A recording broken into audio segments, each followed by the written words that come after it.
అందరికీ నమస్కారం. ఇక్కడైతే నా స్టైల్‌లో సేమియా పాయసం ఎలా చేస్తున్నానో చూపిస్తున్నానో చూడండి. కొన్ని డ్రై ఫ్రూట్స్‌నైతే తీసుకొని బాగా నెయ్యిలో అయితే దోరగా వేయించి పెట్టుకున్నానండి. అలాగే ఒక బౌల్‌తో సేమియా కూడా తీసుకొని దాన్ని కూడా బ్రౌన్ కలర్ వచ్చేంత వరకు నెయ్యిలో వేయించి పెట్టుకున్నాను. అలాగే ఇప్పుడు ఏం చేయాలంటే వేరే గిన్నె పెట్టుకొని అందులో మనమైతే ముందుగా పాలైతే మరగపెట్టుకుందామండి. పాలు బాగా మరిగాక ఈ వేయించి పెట్టుకున్న సేమియా పూసలో అయితే పాలు వేసుకుంటూ ఒకవైపు కలుపుతూ ఉండాలండి. లేదంటే అడుగంటికి పోతుంది కదా! అందుకోసం అనమాట.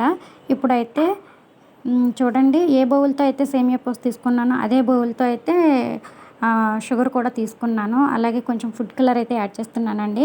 మంచి కలర్ ఉంటుంది కదా! అందుకని చెప్పి. అలాగే ఒక చిటికెడు ఇలాచీ పౌడర్ కూడా వేస్తున్నానండి.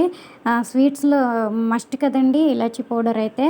అలాగే ఒక చిటికెడు సాల్ట్ కూడా యాడ్ చేస్తే దీని టేస్ట్ అయితే ఇంకా చాలా డబుల్ అయిపోతుందండి. ఓకే. ఇప్పుడైతే సేమియా కూడా విరిగిపోయింది.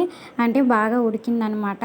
ఇప్పుడు మనం వేయించి పెట్టుకున్న డ్రై ఫ్రూట్స్‌ని కూడా వేసి బాగా కలుపుకోవాలండి.